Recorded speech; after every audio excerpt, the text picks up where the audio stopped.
안녕하십니까. 오밀터리의 오동영입니다. 디펜스 타임스의 안승범 편집장 모셨습니다. 네. 그 독자 여러분, 우리가 그 대한항공이 여객과 화물만 실어나는 회사가 아니라는 것쯤은 이제 아실 겁니다. 근데 예상외로 우리 대한항공 방산 부분이 우리나라 항공기 제작에 상당히 좀 뿌리가 깊다는 게 이제 그 알려지지 않았습니까? 우리 국내 방위 산업의 그 항공 분야의 예. 출발점은 사실 대한항공이죠. 예. 네. 그 이후에 이제 삼성항공을 거쳐서 예. 현재 카이 예. 한국 항공우주 산업이 이제 탄생이 된 거고요. 네. 그래서 뭐 지금 영상이 나가고 있습니다만 1976년 4월 30일에 그 500MD 계약 체결식을 우리 그 돌아가신 네. 조중훈 회장님과 휴지사 사장하고 예. 이제 그 체결하는 장면이 나오고 있습니다. 네. 그리고 이어서 보면은 또 그 79년도에 예. 그 우리가 이제 한창 팬텀을 이제 도입을 하고 있는 상황이었고, 예. 그 뭐 전력하고 있는 상황에서 예. 창정비를 우리가 대한항공이 맡았죠. 주일 미국 거. 예. 예. 주일 미군에서 운영하는 F4 팬텀. 네. 예. 창정비를 이제 맡았었죠. 아, 근데 우리 거 창정비는 하지 않았습니까? 그거 이제 그 이유입니다. 아, 그 이후에 맡게 예. 되는군요. 예, 예, 예. 그래서 그 미공군 F4 네. 팬텀 창정비 1번기 입고식을 이제 하는 79년 영상입니다. 예. 79년 10월 4일. 예. 아주 그 역사적인 지금 네. 사진들이 좀 나오고 네. 있습니다, 지금. 예.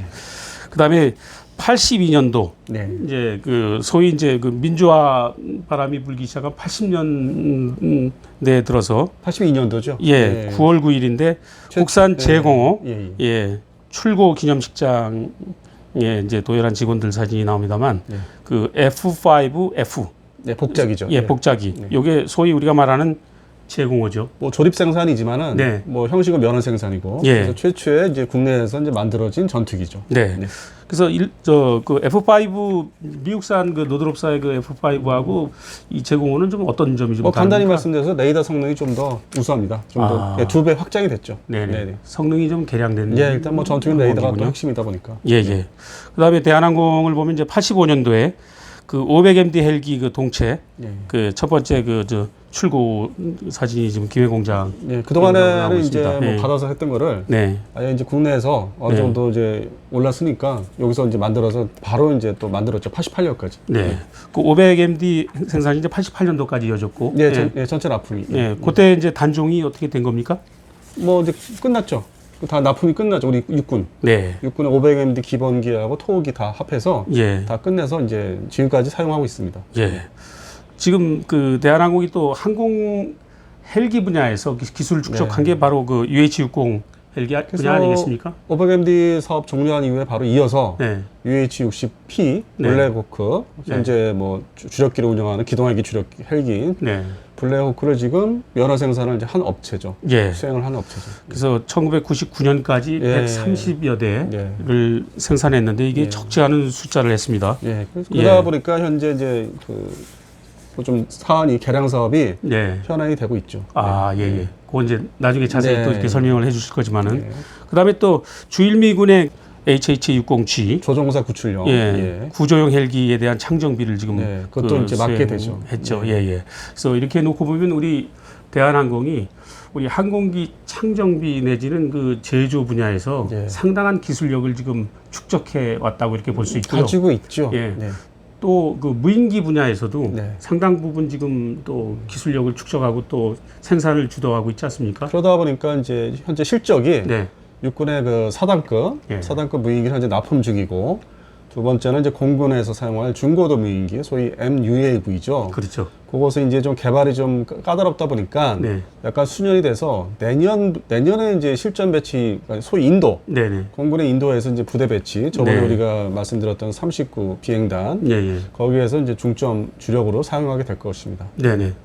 육군의 경우에는 군단급은 지금 카이가 하고 있고 사단급은 이미 예, 뭐 양산 납품을 하고 양산 있는 거고, 납품하고 있는 거고. 예, 예. 군단급은 아직 마무리가 안 됐습니다. 아, 네. 기술이 좀 까다롭습니까? 뭐 중고도 무인기하고 좀 중복되는 것도 있고 예. 어떤 그런 면에서 그 다음에 좀 아무래도 기술 그 측면에서 네. 좀 난항이 있는 것 같습니다. 네. 예. 자, 이렇게 놓고 보면 우리 대한항공의 그 항공기 그 기술력 축적 그 과정을 우리가 좀 살펴봤는데 네. 지금 현안이 지금 떠오르고 있는 현안이 어떤 게 있습니까? 오늘 이제 아무래도 좀 뭐 간만에 또 저희가 예. 또 이렇게 하다 보니까 뭐 좀 새로운 얘기 없느냐? 네. 우리 보시는 분들은 좀 기대를 하실 것 같아서 예. 아무래도 말씀을 좀 드려야 되겠습니다. 예. 뭐 따끈따끈한 거. 없는 예. 얘기를 만드는 건 아니고. 그렇죠. 예. 그러다 보니까 이제 알아보니까 그 역시 대한항공인데 예. 카이에서 만드는 그 수리온, 네. 수리온의 생산에 상당히 관심이 많습니다. 그게 무슨 얘기냐면은 네. 애초에 그 10년 전에 그 수리온을 이제 개발 양산 배치 그 과정에서 대한항공이 참여를 하고 있습니다. 아, 그래요? 그래서 대한항공이 맡은 부분은 네. 전체 부분에서 후방 동체를 네. 생산해서 카이에 납품을 합니다. 아. 그래서 역시 협력 업체이자 같이 그 제조를 하는 업체이죠. 네네. 그러니까 소홀히 어떤 수익에 있어서 예. 소홀히 할 수 없는 부분이죠. 아. 그리고 요즘 같이 사업이 없는 경우에 네. 없다고 하는 시기에 아주 중요한 사업이기 때문에 현재 사안으로 떠올라서 현재 4차 양산 수리온이 이제 마지막 그 인정된 게 네. 4차 양산인데 그게 이제 40여 대입니다. 예. 정확한 대수 말씀드리기 좀 그렇고 네네. 40여 대를 올해 안에 네. 카이가 이제 계약을 방사청과 해야 되죠. 예. 그게 이제 그동안에 인정된 마지막 양산 됐습니다. 육군에 납품하는 해병대 건 별개고. 예. 그래서 이제 그거에 대해서 다시 이제 또 하청업체가 돼버린 이제 대한항공에서 후방동체를 또 납품을 해야 되니까. 그렇죠. 또 같이 또 이제 모여서 협상을 하거나 너희는 어떻게 해라, 언제 납품을 해줄 거냐. 네. 하다 보니까 또 나름대로 카이하고 대한항공이 협의를 좀 하고 있고. 네. 그래서 지금 또 그게 좀 중요한 일이 되고 있습니다. 서로가. 그래서 네.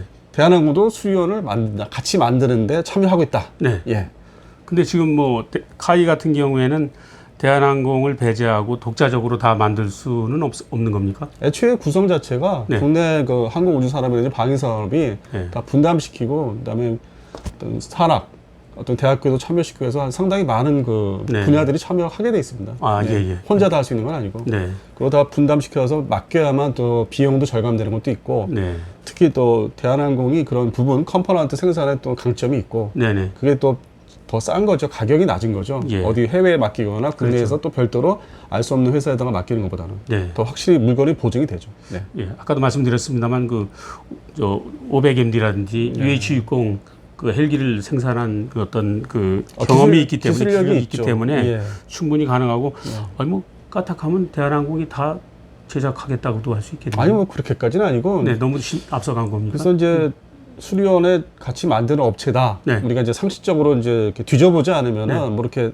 검색하거나 뭐 이렇게 보지를 않으면은 그냥 수리온은 순수하게 카이에서 하는 걸로 생각하기 쉬운데 그렇지는 않다는 거. 네. 그다음에 두 번째 우리가 이제 3월 달에 현안으로서 말씀드렸던 상륙 공격 헬기 네. 그 부분에 있어서는 그 카이가 이제 자체 수리온을 개량 개발 네. 개조 개량 개발을 이제 하겠다고 한 현안이 있었고 네. 그 두 번째로 저희가 이제 말씀드렸던 게 이제 그러면 중고 헬기라도 좀 안 되면은 네. 직구매가 비싸고 어떤 여건이 안 되면 중고 헬기라도 좀 갖다가 써야 되는 거 아니겠느냐. 네. 그걸 이제 말씀을 드려서 이제 또 보시는 분들이 네. 또 나한데없이 무슨 중고 헬기냐. 네. 이제 그러실 수 있었는데 그거 역시 대한항공 쪽에서는 네. H1W 위스키 중고 헬기를 미국으로부터 가져와서 여기서 개조 개량해서 네. 납품을 할 수 있다. 네. 그러면 무슨 얘기냐면은 직구매가 있고 네. 소위 뭐 아파치하고 줄로 네. 두 번째는 대한항공에서 이제 그 중고기를 개량해서 그 해병대에 인도할 수 있는 방법. 네. 그다음에 세 번째가 이제 순수하게 이제 그 카이가 수리온을 이제 상륙 공격 헬기로 개조하는.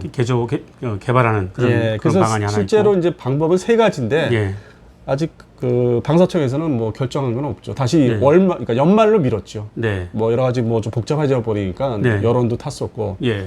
그래서 지금 연말로 미뤄졌는데 대한항공이 H1W 위스키에 개량해서 납품을 하겠다는 방안을 가지고 있습니다. 예, 예. 네. 예, 저희가 그 4월인가요? 그 위스키 네. 모델로 갈 수도 있다고 이렇게 보도를 드린 적도 있었죠. 예, 그게 이제 배경이 대한항공. 네. 대한항공이 이제 사실 드라이브 취지를 많이 했던. 네네. 그래서 역시 대한항공도 참여를 이제 경쟁에 예. 획득 방식의 경쟁에 참여를 이제 하고 있는 거죠. 네네. 그래서 뭐 최종 결정이나 획득 방식에 대해서 이제 방위사업청이 어떻게 할 건지 이제 결정을 내려야 되는데 네. 지금 조만간 인사 개편이 있다고 합니다. 어제 제보를 이제 뭐 얘기를 들어보니까 살짝 예. 들어보니까 어떤 우리 그 방사총장, 예. 국방장관이 또 교체가 될 예정인데 조만간 네. 국방장관 후보로서는 다시 뭐 이런저런 이제 사연이 얽히고 예. 설켜서 다시 돌아온 게 전 김영우 육군 참모총장님이 다시 거론되고 있다고 합니다. 아, 김용우 전 육군 참모총장. 예, 다시. 네. 그게 이제 봄에 있었는데 또 이게 들어갔다가 다시. 해군 쪽 예, 그 얘기도 물망이 있었죠. 올랐다가 다시 이제 육군 쪽으로 예, 갔다 다시 얘기죠. 이렇게 어제 기준으로요. 네. 그다음에 이제 방위사업청장으로서는 이제 현재 청장님은 그 다른 분야로 네. 어떤 그 감사 분야 같은 그 다른 그 분야로 가시고 네. 예정돼 있고 네. 현재 그 차장님 방위사업 차장님이 강은호 차장님이 또 상당히 물망에 네. 강력히 좀 오르고 있다고 합니다. 아, 예. 그래서 그러한 어떤 그 새로운 인물들에 따라서 예. 사업 방향이 좀 향배가 네. 결정되지 않을까 최종적으로 네네. 예, 그렇게 좀 판단하고 있습니다. 예. 독자 여러분 잘 지켜봐 주시고 활발한 토론도 올려주시면 감사하겠습니다. 예, 오늘 좋은 말씀 고맙습니다.